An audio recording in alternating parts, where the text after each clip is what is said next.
Hello. Hello, everybody. So good to have you. So good to be here, honestly. Hi. I'm going to tell you a little bit about myself. The 16 people here are probably my family in Lebanon. No, I'm kidding.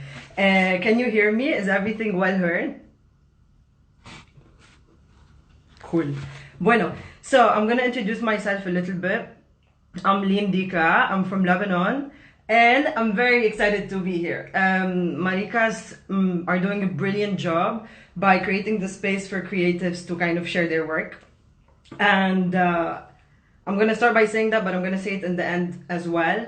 If you're one of the lucky few who are able to maintain a job and who can help a little bit, it would be great to go to the link that's in Marika's page, add a little bit of donation to help the community, the queer community, the creative community, so we can split around some of the help. But that put on the side, Hi Thais. That put on the side, I'm going to introduce myself a little bit. I'll wait a little bit more, maybe.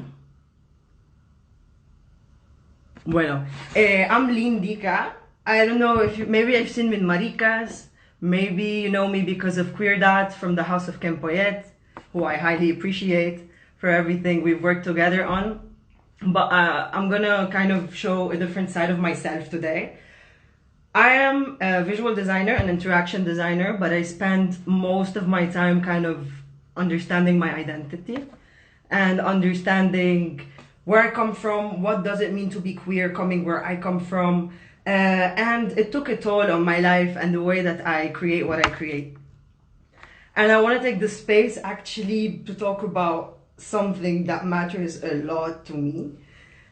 Hi, Sarah. And the thing that matters a lot to me, honestly, is hummus. I hold a very keen relationship, a very, very deep relationship with hummus. And it breaks my heart sometimes to kind of just go to the supermarket and see hummus de lentejas, because lentejas is lentils. Because hummus literally means garbanzos, it means chickpeas. So I get into this inner conflict and I'm very stubborn. But then I said, you know what, like chill the fuck down, relax a little bit. Maybe the hummus wants to be lentil, maybe the lentil wants to be hummus. And from there, I just suddenly went into trying to understand like identities. Like most of my friends who are online here are gonna think that, what the fuck is she talking about? But they know that I'm getting to a point. So it took me back to what it means to be queer. And what it means to be queer is to defy anything that defines something called normal. Because in a way, historically, they put queer people as something that is out of the normal because they created this box of normality. And what we are trying to do is to break it down. So being queer can never be defined. It is always something that keeps growing. And for it to grow, we need to give space to places like that, places where we can share our knowledge, our history, so we can keep on understanding each other until we get to a point that there's no need to say you're straight or gay or what you identify as, because everything will be accepted as it is. And part of that touches me because even though I feel very welcomed by the queer community in Barcelona, a big side of me comes from the story that I share with myself being from Lebanon. Being from Lebanon and being queer does not really change much, but it does at the same time. Because my experience with myself and my experience with the people around me changes. And this is why I'm taking this space and I'm sharing this space with two lovely, brilliant artists and creators who are from Lebanon and whose work kind of focuses on, their work really focuses on understanding their identities, being queer from Lebanon. But not only that, they take their identities and they transform them into masterpieces or work of art and narration that touches everyone and allows the story to be transmitted in such a simple way. And yeah, I think we should listen to each other more as queer people.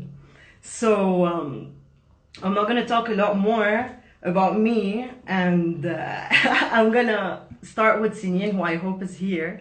Sinine is, well, I met Sinine around 10 years ago. And a couple of days ago, she sent me a picture of us on a camel. And I think it's the only camel that exists in Lebanon, honestly. And they put it next to a touristic site. And I'm pretty sure they put it there so that tourists who come to Lebanon to ride on a camel don't get disappointed by the trip, because honestly, I think it's the only camel in Lebanon. So let's start with, here she is. Please check out her page, Beirut By Dyke. Beirut By Dyke is her project where she tackles issues about sexuality, about what it means to be queer coming from Lebanon. She's like an aspiring cartoon artist, and she's a storyteller from Beirut. And I'm gonna ask her now to join, so I don't have to look through the list of the people. Like, there's a button, the third button on from the right. If you click on it, Sinine, then I can start talking to you. Sinine. By the way, if there's any questions, if I'm talking too fast, because I tend to do that, please tell me. If I'm talking too fast, really tell me. I understand that a lot of people here maybe are making the effort because maybe they're Spanish and they speak Spanish. So I will speak a bit slower. Hola, David. I don't see you yet, Sinine. Okay, so stuff happens. Can you hear me? I can hear you. Now I can see Hi. you. Hi. Nice to finally have this moment to talk about our things. Is this the only camera? Say again? Yes, it is for inviting us. It's super important. It is. It's really important for you to share your voice also, about everything that you do in terms of being queer in Lebanon. And like, let's start with the beginning of all of that. Before 10 years ago, before the first time that we met, before that, how did you kind of get in touch with understanding what it means to be different from the society that was around us?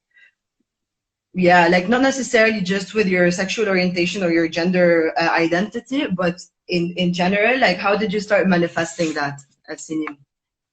Okay, so for me, it was never just about my sexuality. I really can't not remember a time when I did not feel different. So I was raised by a single mom. My nuclear family was super different from my extended family in terms of values and tradition. We came from a super humble working class, and I was lucky enough to be in a good school, but I also felt very different from the people there. Everyone was religious in the school. I understand that. Yeah, exactly. There was only atheist who was out as an atheist. And so I also felt different in this aspect. And then you can add to that the fact that I was also attracted to women, and that there were no one talked about this in high school. I think things are very different now. But so there was always a mix of, I don't know who the hell I am, because everyone around me is not me, in a way. I completely understand that also, because, for example, the school that I come from, they say that we're laïque, but there's no, like, how do you say that in English? Laïque, also, no? Secular. Yeah, you can also say laïque. But like in the end, there's nothing secular about it. Like each secular school actually belongs to a specific, very religious sect, and it's crazy. And then like you don't see those models of what it means to be someone who likes a girl, or who identifies who doesn't identify as a woman or not. Like you don't see those models around, It's crazy. Yeah, exactly. And I think things are very, very different now. But I think, it took a lot for me to accept that, okay, I am different and I'm okay with that. And I actually wouldn't have it any other way. But that was very recent. And it took a lot of like pain and self-work and therapy and emotional support for me to get to this point. Okay, this is who I am. And I just want to express that to everyone else, Yeah, I get it. But I'm going to answer one thing. David is asking, what is laïque? Laïque, secular or laïque, is technically, there are schools in Lebanon that pretend that they don't follow any religious sect, because in Lebanon, there's like 18 religions. Like this is what they say.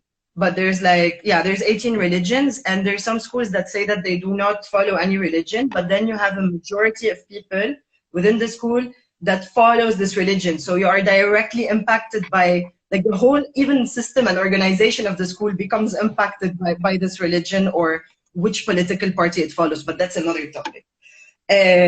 So Sinine, based on what you were saying, how you explored your identity, not only your sexual and gender identity, but also everything related to what was around you, did that play a role in you feeling that there is something inside of you that you need to express in a way and another, and the whole Beirut By Dyke project? Or was there like a tipping point that led you to that? Yeah. Okay. Yeah, exactly. So I got to a point, that was 2 years ago, where I felt like, okay, so first of all, you need to know, throughout my childhood, I was obsessed with a book series called Le Petit Nicolas. Yeah. And it's basically, do you know it? It's I know basically it. about, okay, so it's basically this French little dude who's very pissed at the French education system, and who just defies the authorities around him in the school, which was super strict. So I used to love how he expresses his anger in a way that's super funny. So I think this like was in my unconscious already, and I got to a point 2 years ago where, yeah, there was a lot of, there's a lot of bottled up anger because, as you know, and I don't know about the viewers, but in Lebanon, it's illegal to practice unnatural sex, and so it's almost dangerous. It is dangerous to actually break norms around normality in Lebanon. So there's also that pressure. So I got to that point when my partner gave me a copy of Alison Bechdel's Fun Home, and something like clicked. And I felt like, hey, I was never exposed to stories or any radio shows or on TV. I was never exposed to a character where I could say that, hey, this person looks like me or sounds like me or has the same problems as I do. And this is when I felt like, oh, why not just create this page? So I created Beirut By Dyke because I needed Beirut By Dyke, Yeah. We all needed Beirut By Dyke, man, because when you created Beirut By Dyke, I was not in Lebanon. Like, I had left Lebanon because, by the way, it's a natural thing in Lebanon for you, if you have the smallest capacity, to leave it. Like, maybe it's not something very normal for the people who are here, but in Lebanon, like, it's one of your plans. Like, you go to university, you do your master's either outside or inside. You get married to a boy, a good boy, and then you get the fuck out. Or if you don't get the fuck out, he gets the fuck out and you take care of the children. Like, these are the two scenarios that you need to follow. Exactly. But yeah, when you created Beirut By Dyke, I was really, like, even though I had already moved, I still didn't identify with most of the stories that were like even the queer stories that were around me. I did not identify with. So what you're creating is major to our generation and the generations to come of queer women and like queer community that is growing up in the Arab world. No, I'm telling you. Thanks. It really means a lot. Thank you. I really hope so. So technically, from what you said, and you've already answered it, is that the medium that you actually didn't answer that. The medium that you chose, was it directly linked to the fact that you were attracted to comics? You were attracted to the way that the storytelling was done? How did you end up kind of choosing this medium? Yeah, so the thing is, I used to write ever since I was a teenager, but for me it was always personal. I never ever thought that, this is something that people might want to go into my own brain. So that's one. I've always journaled and I've always doodled, but I never thought of it as a skill, and I never thought of it as something, that I can develop or work on, or, much less even share. And I have to say also, when I did create that page 2 years ago, there was a certain context in Lebanon that kind of cushioned this page. I was super inspired by a common friend we have, who I think would want to remain anonymous with this, but I was very inspired by her courage. She started, the first blog in Lebanon to tackle mental issues. It's called the Rif al-Sukhum. So she tackled mental health issues, and also Kharabish Nasawiya was using pop culture to start talking about feminist issues. So things were already digitally happening, and that kind of like pushed me to say, okay, this is how I would want to do it. I found that the medium of comics was actually an excellent way to do this, because I mean, it's short, it's funny, it's quick. It has, a picture, a message, and it has to be very fast. And I think it's also something that the government would never take seriously. Yes.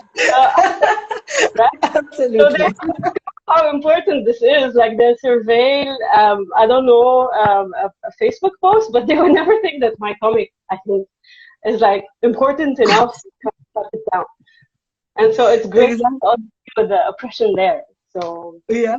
Like you're actually taking over. Kathy Mughalian, I don't know if you know her, but she's laughing her ass off about it. yeah. She sent me. Yeah, I mean, we're using the way that government looks down at creatives and artists in Lebanon in order to kind of avoid the censorship that they might have. And there's a there's a post that you did that I really loved, and I think it's very daring considering the context, considering the world, really. And I think you know which one I'm talking about. You posted it in the beginning of the COVID-19 one, and it's about like you have a like the main character of Beirut By Dyke is wearing. Sorry, you talk about it. I don't want to talk about it. You do. Okay. Okay. So I have this comic about me as a character wearing a strap-on, and it's about Corona. So before Corona, I would put the Durex Play as lube, and after Corona, I would put Dettol. I also have to say that the fact that I was away from Lebanon helped me a lot in doing these things. So, like when we outed Marwan Habib, for example, I don't know if I would have done it in Lebanon. I definitely felt less scared to do that here. So there's also the distance that helped me a lot in like, expressing anything that came to mind. Exactly. So you actually see like a difference in your relationship with yourself and your work, do you? Since you moved away from Lebanon, do you feel like you have more freedom to express your work as someone who's residing outside of Lebanon? And how do you feel your relationship will be once you go back with yourself as a cartoon artist and a storyteller? Okay, so this is a super, super complicated question. And I've been thinking about this a lot. Yeah. You have a minute. You have 1 minute. Go. No, I'm kidding. I'm kidding. So identities in 1 minute. Okay. No, but like when I left Lebanon, I obviously was suffocated, like you said, right? I think a lot of people are for various reasons, and this definitely applies to queer people for also a lot of reasons. But so I was suffocating and hoping that I would be less suffocated here, of course. And in a lot of ways, I was. When I came to the Netherlands, I felt much more free to, express myself, to go to all these cultural events, etc. So the law would protect me if someone harasses me. That doesn't mean that they don't, but there is some system that's kind of got your back if you are documented and have the right, status for it. But the point is, if you're a legal immigrant, let's be clear about that. Because if you're illegal, you're fucked. So when I came to the Netherlands, I found myself connecting much more with the Arab side of me, if you want, missing the cuisine, the hummus, the tabbouleh, going out to places where people knew me and I knew people, etc. But at the same time, I found myself better because I had the space to kind of leave what I felt was a suffocating environment. But I also feel it's made me reflect a lot on this question of home and where home is. Because like you were saying in the introduction, I could very well be in Te Marbuta and Hamra within the queer or feminist circles with the most leftist of crowds. And I would feel like, okay, I love it here, but I don't fit in. And I would also feel the same with the European crowd. So this question of belonging kind of went with me everywhere until I realized that it's not about this external environment or the people that I'm around. It's very much about how I'm feeling in my own relationship with home and space, etc. I was actually having a conversation with a friend of mine, Vivian Badan, who said something. She said, okay, look, Sinine, we're talking about this. She's like, this idea of belonging and not belonging, they're experiences, and then they're not mutually exclusive, and they keep happening And that stuck with me. And realizing this on its own was very liberating. Of I don't know what or where home is, and it moves around, and I think it's okay. It is okay. But it's also, I think it's also important for us to be able to create our own spaces, to create new homes for us, where we do not feel like we need to be alienated within the geographical space that we're in. And this is why taking over those 30, 40 minutes, and with Anthony in a bit even, are very important, because these narratives are the narratives that allow us to take part of creating the queer history as it is within our own stories, and these are the stories that you're telling. No, I don't know. Totally agree. But it's always complicated again. But no, I totally agree. It's very important to take over those spaces. I'm not saying that it's not. I totally agree with this. Yes. One last question. By the way, you guys might hear a lot of خلاص يلا يعني. These are words in Lebanese that will just come out of my mouth randomly. Nancy Ajram. No, but anyway, yes, language, because this is something I struggle with. I speak, like, sometimes when I speak in Lebanon, I speak very Lebanese, you know, like very Lebanese Arabic. So when I come here, the equivalent of that is what is like, it just doesn't exist because I'm not familiar with it. So in your work, back to the work, do you feel a struggle not a struggle, but how do you deal with the language issue? How do you deal with expressing yourself authentically while it's being Arabic or English or whatever it is, the language? Okay, so for me, it's also complicated because I've actually had a funny relationship with language. My dad is a poet who writes in Arabic, and my mom is a French teacher, and both of them are super militant about those languages. And for me, English was very much this also language that I could have for my own and use to express myself. And it was super important for me. It's almost like a developmental stage when I learned to speak English. And for my page and my writings were all like started and were always in English. And that was helpful for me in a lot of ways because it helped me more easily express myself, especially when it comes to issues of gender or sexuality, or how do you say strap on in Arabic, or how do you say, so. How do you say strap on in Arabic? I don't know. We can create a term for it. Because we didn't create it. Yeah.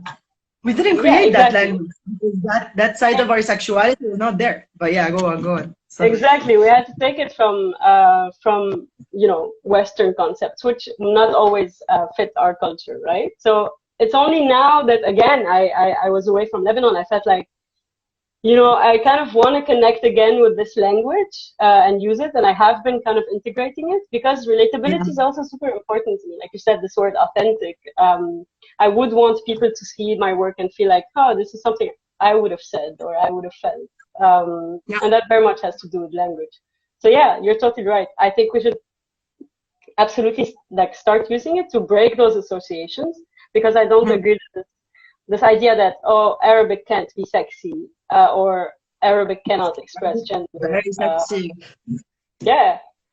So, Aslan, there have been a lot of people have been doing very good initiatives, and they have, in fact, translated gender terms, and they do now exist in Arabic. And it's just about integrating this, mainstreaming it, queering it. So yeah. There's someone who commented now that the translation for strap-on is الدلدو المحمول. I don't know, but exactly, it's a phonetic translation, I think, gender. That didn't exist, but yeah, let's create those. Let's start. We need to create this. Yeah. But I think that what we're talking about again, is good because it's giving the perspective for people who are watching who are not maybe from Lebanon, other than the people who are from Lebanon or from a country that might not be European, or that might not be European, to understand that really not the struggles, but the issues that we tackle might be in a different position than the issues that they tackle, and that the overall image or identity that is given to what it means to be queer needs to be so much more diversified. Because I don't know if you feel that, but I feel like a part of my identity sinks, and I lose a part of my identity when I try, or when I have to kind of fall into one of the already existing sections that I need to kind of be like, you know, Exactly. fit inside. Exactly. No, it's, I don't want to fit inside of it. Like sometimes some people like me, are you like, that's another issue, but are you a lesbian? And I'm like, actually, I don't want to answer that for one reason, well, for many reasons, but one of the reasons is that maybe I don't fall under your definition of what that means. Exactly. But anyway, Exactly. last question. Any language is very limiting if you think about it. Like all of them. Yeah, last question. No, I mean, I don't want to cut it off at all, you know that, but I also have like, you know, I want to talk to you.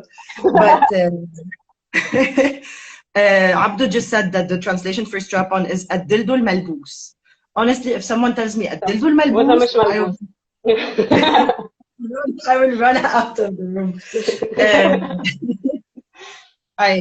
I'm sorry that I'm cutting it short. You know, I want to have this talk with you, but I have a kind of a time limit.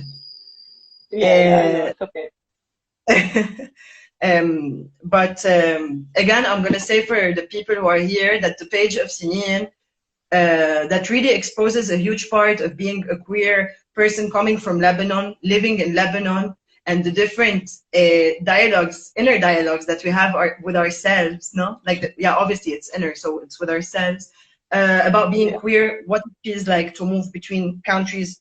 The page is called Beirut By Dyke, am I correct? Yes. So follow Beirut By Dyke. You will realize her in her characters because of the tattoo. Sorry, they reveal you. It's not me who reveals you.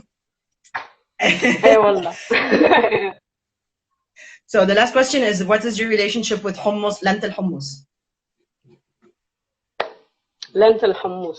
I thought a lot about this, okay? Did you? Did you? I'm very faithful to my roots. However, I'm not that militant about hummus, but hey, double however, okay? I like hummus, and I think hummus is very important. But if we're gonna put chocolate in it and cranberries and curry, let's not call it hummus, okay? We can call it something else, and it's okay. Like, people can do it, but it's no longer hummus, right? Yeah, man. Amen. I agree with you. And yeah, let's just leave it there. So it's okay for it to be something else. Yeah, I mean, just one thing, because some people are asking, hummus is garbanzo. Hummus literally means chickpeas. It means garbanzos. And when, like, just Google Translate, a friend of mine is going to laugh a lot because Google Translate hummus. It's that simple. Like, please just make the bare minimum of an effort of translating hummus.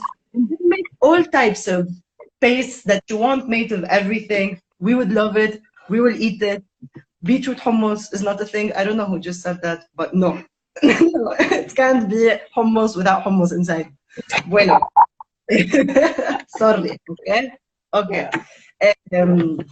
Sinine, merci, Hayate. Thanks a lot for your time. And I really enjoyed talking to you. I felt like I'm gonna get sad because you're leaving, but I really enjoyed talking to you. And you're cutting out. I don't know if you're doing this on purpose as a way of like doing it dramatic, but I can no longer see you as connected. Now I see you as connected. You disconnected for a while. Thanks a lot for your time. Beirut By Dyke. Follow local artists. Support local artists. Thank you, Lynn. Thanks a lot for this. Really, we have to get happy for this awesome work. Allah yafike. Thanks, Maricas, for the space also. And for people who can donate, for all the artists who are not being able to make a living right now, there's a link in Maricas page that you can click on, donate some money, and it will be shared equally between everyone who's taking part of houseofmaricas.com. Feel free to leave, Sinine. Thanks a lot. And now I hope Anthony Kmeid. Ciao. Bye. Thanks a lot. Ciao.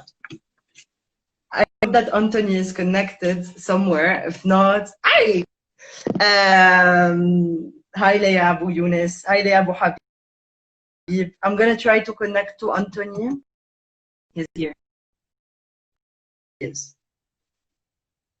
Anthony, I think you are connected through. Yeah, here you are. Noor, why are you Noor? Noor Hazim? Why are you asking to join? I love you, but you want to join? Okay, Anthony is joining. Thanks, Eloisa, for giving us the space to express stuff. Hi, Abu Habib.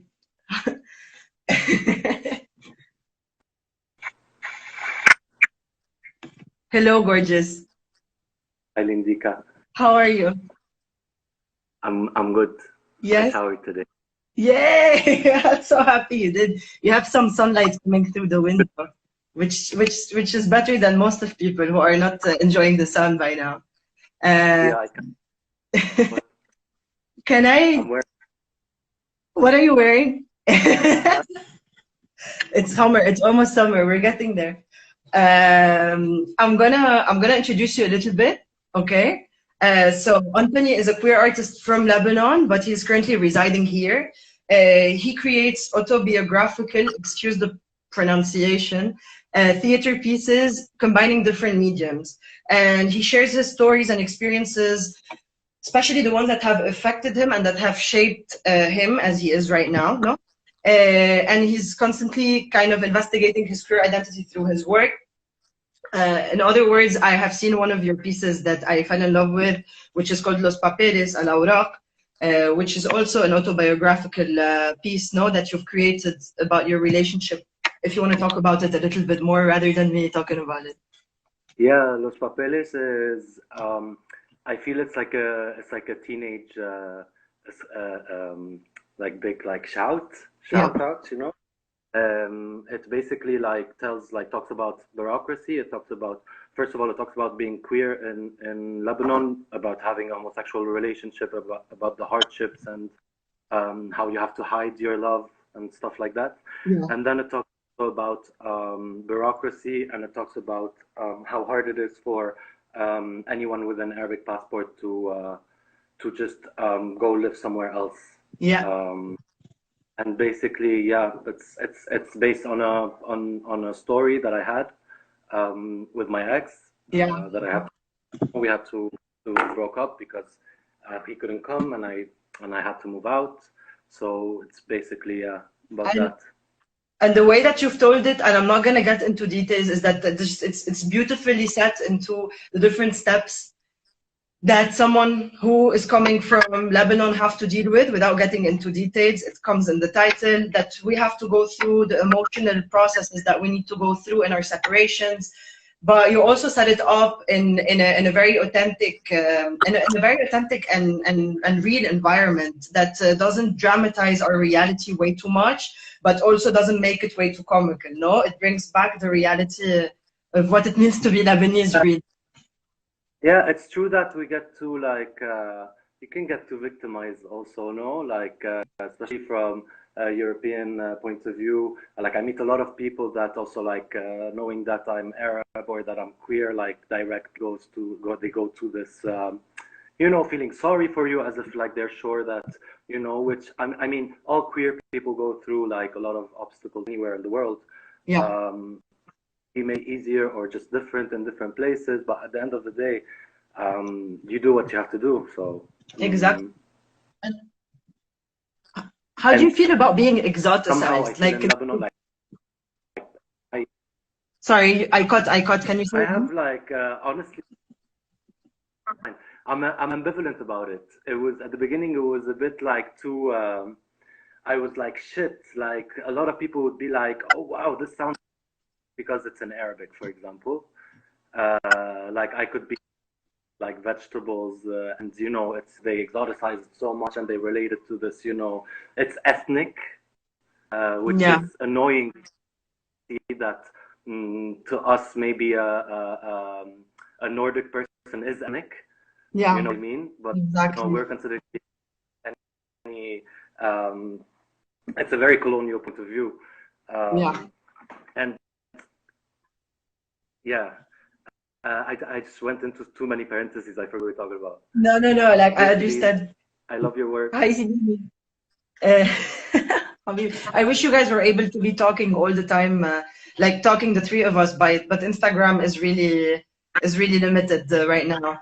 No, like we were talking about how it feels like to be exoticized. But if we go back to what we were talking about earlier, is and I can't hear you, Milo.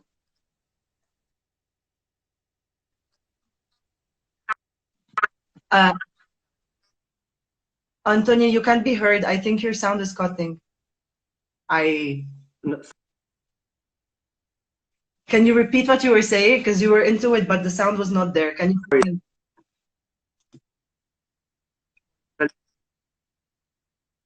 Okay. that like I have ambivalence because now I got to a point where I don't mind it anymore because I do get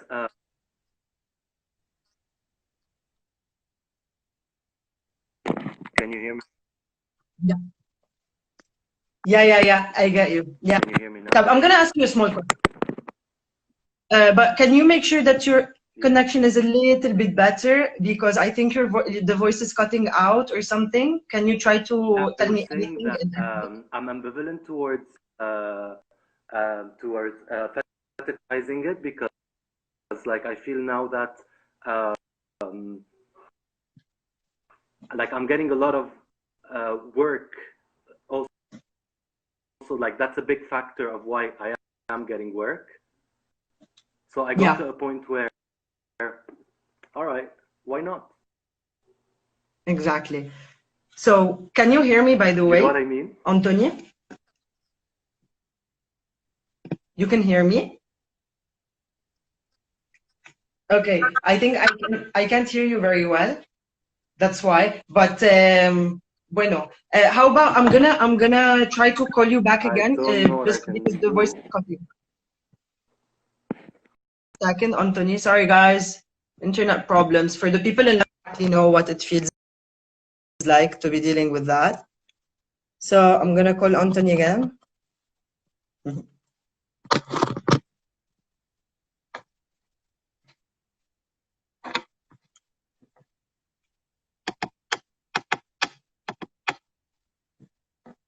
Yeah, he's cutting out a little bit. Hello? Yo, is that better? Yeah. Can you try to tell me something so I can see if I can hear you well? No? Hayete, test. Hi. Okay. No, I'm sorry. I think there has been with the sound. Okay. I'm gonna try. Can you try to say anything? If that doesn't work now.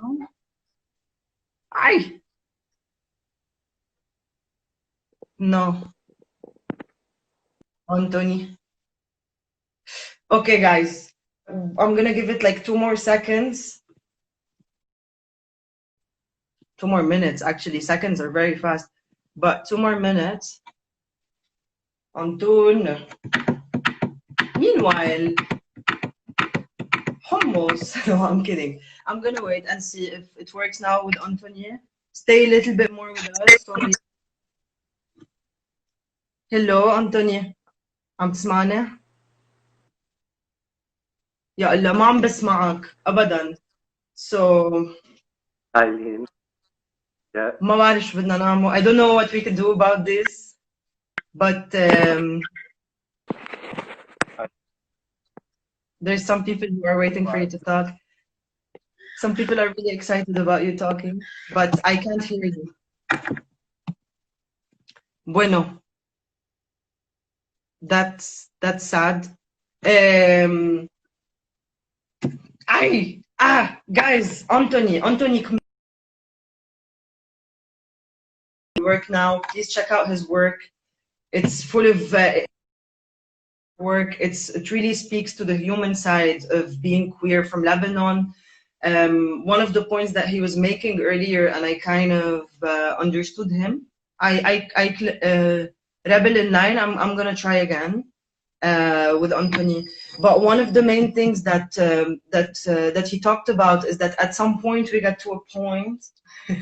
No, the connection can be bad. Also, not in Beirut. Next example. Sometimes we are exoticized. This is what the point of Anthony was. And we have to take advantage of it in order to survive as creators. So stop exoticizing and maybe give a space for creators and artists as they are. Anthony, please speak and please tell me that you can. Please, Ulshi. Can you? Yes, I can hear you. Okay. Okay. No. What happened? Anything like? It's not. Anyway. Okay, but you can hear me, correct? Yeah. Okay. I'm gonna ask you a couple of questions. The connection. This happens. Let's consider ourselves in Lebanon.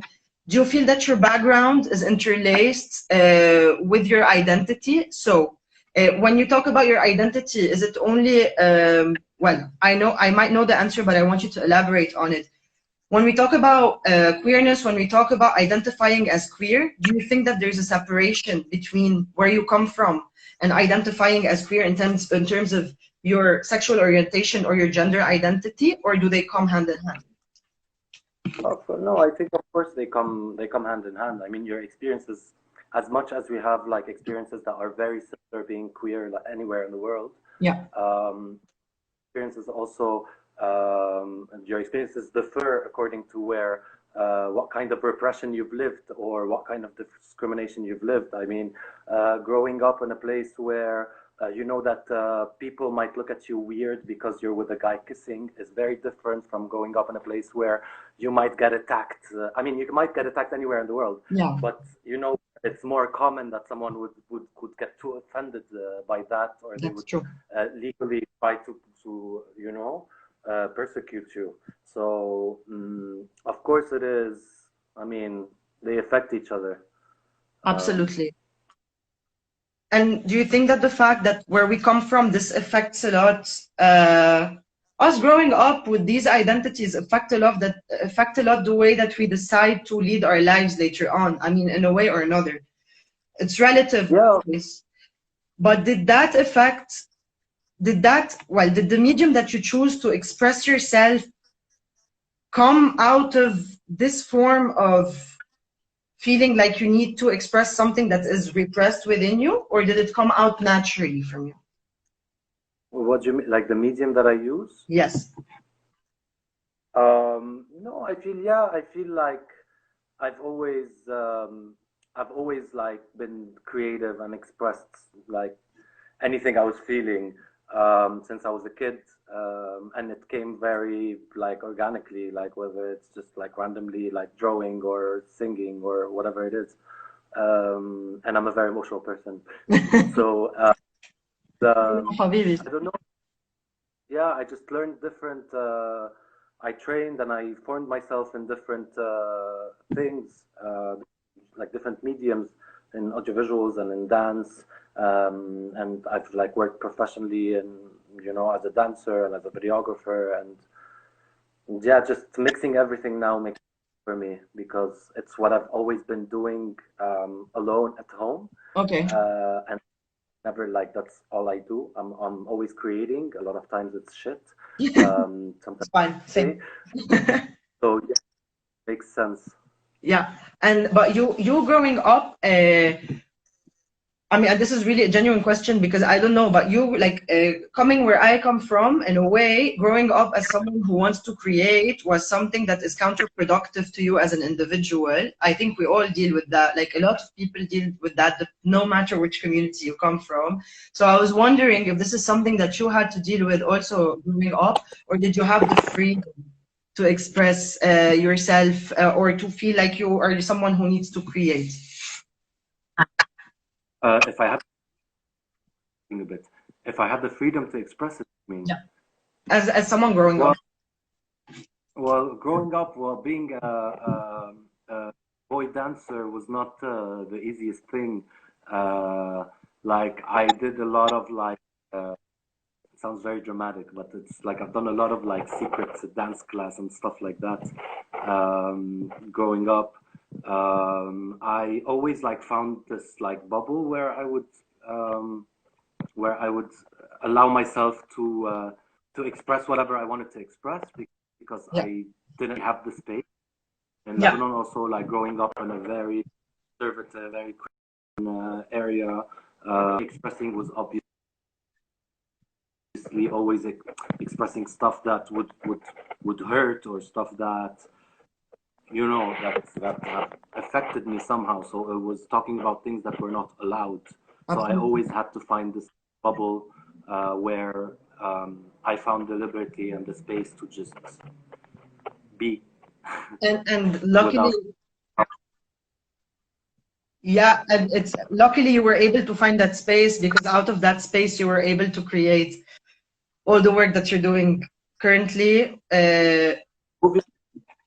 Moving to Barcelona helped a lot Okay. because like just mainly because of what Sinine was saying, like censorship and the fear of like the problem over there is that if someone is not with you or is doesn't think the way you think, they get too offended to the point where it could be very dangerous Yeah. for you. Yeah. No, there's no really like space for talk and debate and having like different opinions. It's you know. Yeah. So coming to Barcelona like helped me a lot, and also I feel like my work is in Lebanon is too provocative. Just the fact of, for example, being naked on stage over there is something that I wouldn't be able to do. Being naked And it's during sex in Lebanon, you can't have that. So like, we've seen that too much. It's not, you know what I mean? It's not that shocking to see someone on stage. What is that person say? What is that person wanting to say? That's what you would focus on. Whether yeah. where it's not at all. It would be, you'd be sensitive. Yeah. But then comes another question, which is, even though Barcelona, let's say, gave you the freedom of kind of liberating yourself from the censorship, what happened to your relationship with the language? What happened to your relationship with Arabic? And how are you able to manage that relationship with your language once you moved here? Well, I think I started appreciating Arabic more since I moved out of Lebanon. Okay. And do you integrate it in your work? Personal as well. So my work is in Arabic. Okay. Tell my stories. It's in Arabic, Spanish, or Arabic Catalan, because it's important. It's my language, and I'm talking about my story, so it makes sense to me. And what we were talking about, it's very, people like to hear it here, and I think it's important also to use Arabic, visibilizing like new vocabulary. It's good to.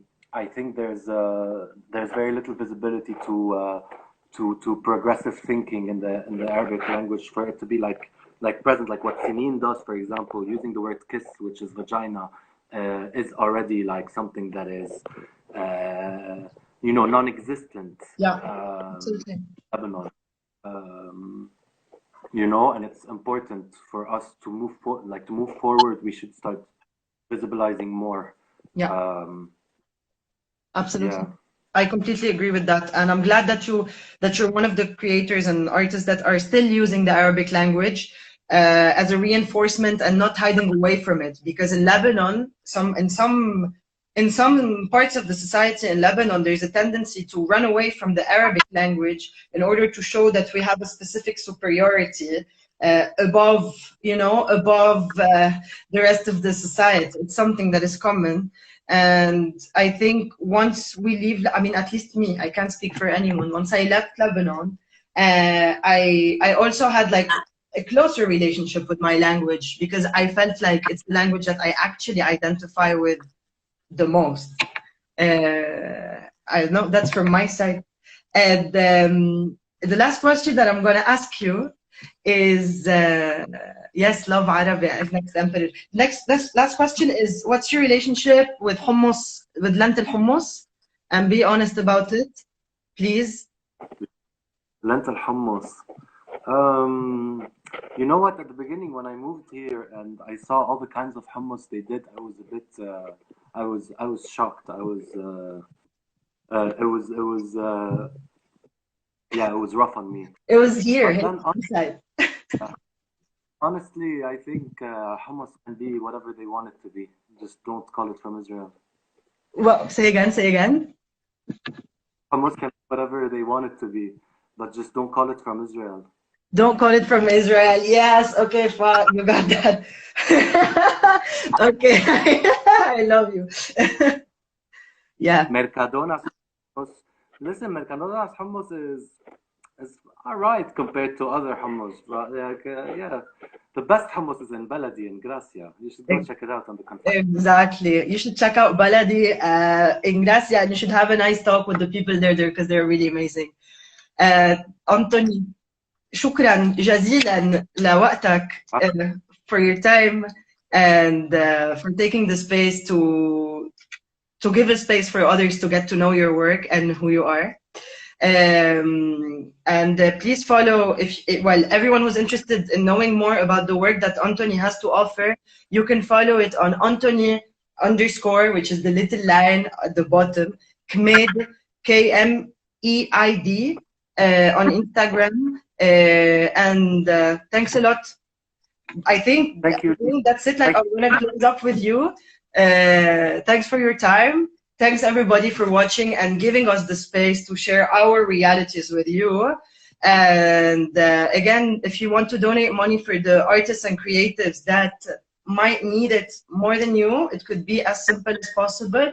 Just go to the link in Maricas page, put on some money that will be hopefully split equally between all the artists.